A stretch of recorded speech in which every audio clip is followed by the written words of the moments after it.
Our region's business is sponsored by PNC Bank, solutions that help you achieve your goals in life. PNC, leading the way.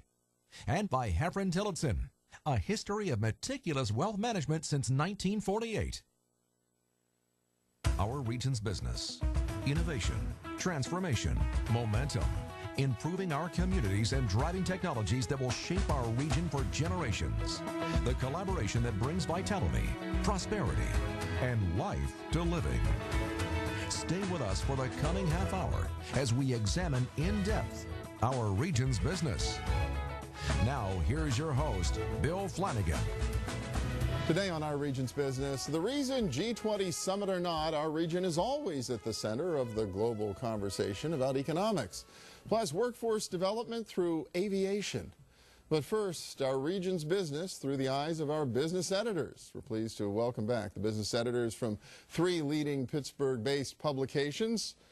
Brian Hyslop is business editor of the Pittsburgh Post-Gazette. Lawley Head is editor of the Pittsburgh Business Times. And John Oravecz is business editor of the Pittsburgh Tribune-Review. And welcome. Good to have all 3 of you back. Thank you. Had you here a few months ago, and there wasn't even enough time to dig into everything that was going on. And now here we are a week after G20, and I think probably everybody's heads are still spinning from the experience. When you look at it, I guess as an economic opportunity, its impact on Pittsburgh and its profile, thoughts over the week to think about it?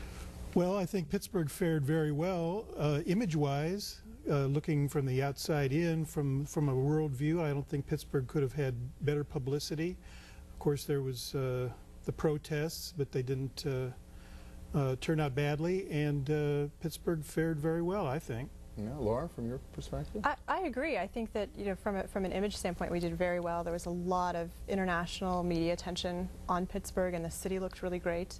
And we're starting to hear little anecdotes here and there about business interest generated because of the G20, conventions interested in coming into town, things along those lines. So, you know, really early indications seem very good. A lot of angst leading up to it for the whole community, right? Yeah, but I think it paid off pretty well too. I think they got to tell the transformation story that the community leaders wanted to tell. They got a lot of foreign journalists, and they got to talk about how the city is not the smoky industrial city that people had thought, and the economy is much more diversified. I think that message got out. Yeah. And it's a challenge for Pittsburgh. It took us 150 years to create the old message and to get an opportunity to send a different message. You think that's real? I think some people here in Pittsburgh even found it a little hard to believe that perhaps we actually are doing better than many other places. Well, I think we are. The unemployment rate here is lower than many places. The number of jobs we've lost during the recession is much less, although it's still about 30,000 jobs here less than a year ago. But and it's been that way for a number of months. But we've probably reached bottom, and hopefully we're going to start moving back up. If the national economy and the world economy turns around. Yeah, it was a little bit there. So there's some employers in the region who really had to make a sacrifice for the common good with the G20 in town. Well, that's definitely true. You know, I think particularly the retailers and restaurant owners in and around the Central Business District and some of the other G20 sites took a hit by having the G20 here. You know, the security perimeters and traffic restrictions, and the overall hype around the G20 kind of was a confluence of things that pretty much kept everybody out of town. And so I think, you know, sales for those folks were pretty rough. Well, it fascinated me too, because it wasn't just downtown. I mean, downtown looked like nothing any of us hopefully will ever see again. But I was on the south side for part of the day on Thursday. It was quiet there. There were not a lot of people shopping on the south side and anywhere in town. Yeah, we had a story, even the casino, the Rivers Casino, had their worst week ever because everyone was avoiding coming near the city at all. So I think it was a hard week to get through for a lot of businesses that operate in that area. But, you know, hopefully the long-term payoff will be better. Now, because well, you obviously Post-Gazette, you're downtown, right? So you were right on the edge of it. You're certainly in the pedestrian zone that was all the Golden Triangle, although outside the security perimeter. Could we have done better as a community, perhaps, in responding to that and living with it? I mean, I wish downtown were a little more vibrant. I went out for lunch on Thursday to a Mexican restaurant in town, and some Russian journalists came in while I was there. It was basically me and almost no one else. And it would have been nice if they had seen it being a little more vibrant. They were looking for beer, which they didn't sell there. But yeah, but it was nice to see. I just think it would have been nice if they had been able to keep a little more of the life, because I think downtown Pittsburgh actually is pretty lively day in, day out, and I think part of that might have been missed. Yeah. Do you think that translated negatively at all, or did we get past that, or did they seem to be looking beyond it? I think we got past that. I personally don't see any negatives. I mean, it was a short-term pain for long-term gain, so to speak. And hopefully we'll get that. Yeah. Well, you mentioned some nibbles already in terms of potentially getting business out of this. I mean, what difference do you think it makes to have Pittsburgh on the world map now to some degree? I mean, if people bought the whole transformation argument, we're sort of like in a thought leadership position right now. Are there ways the region can use that?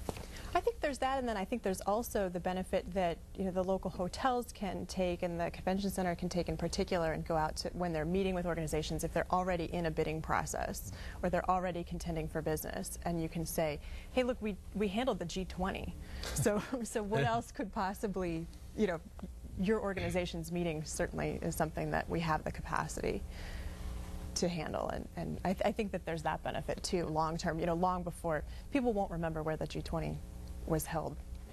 I was just like, it helped emphasize the amount of international business we already have here. With Bayer and Siemens, and there's so much companies here that are based elsewhere.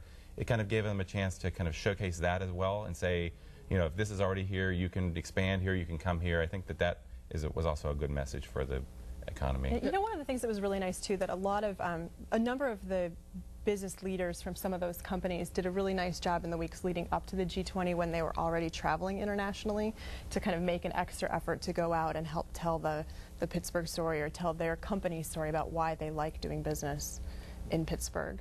Doing that kind of pitch work ahead of time. So perhaps it's up to some of our community leaders, say the Allegheny Conference, to continue to publicize and promote the things that happened positively during the summit here in Pittsburgh, and maybe promote Pittsburgh as a international meeting place, something of that nature that we could continue to feed upon. That's a really interesting point. John, you've been here for how long now, and as a reporter, an editor? Since 1986. Okay, so you've been here for almost the whole transformation. I mean, as this whole thing built up, and as somebody with that level of experience, I'll give you the last minute. Just your thoughts on what sort of put Pittsburgh over the top and put us in this position. Well, I think it's a natural evolution, and we benefit from the universities here. I don't think anybody can say that too much. Carnegie Mellon, University of Pittsburgh, and so on. All that comes out of those places have benefited us, and I'm sure will continue to benefit us for a long time. And I think we need to promote ourselves more, as I said. And I think if we do that, we'll get more coming our way. All right. Well, John Oravecz from the Pittsburgh Tribune-Review, Lawley Head, the Pittsburgh Business Times, Brian Hyslop from the Pittsburgh Post-Gazette. We're going to have you back next week to talk a little bit about what's ahead for our region now that G20 is behind us. Thanks a lot. Thank you. And next up, our region is a hotbed of publishing about economics. Stay with us.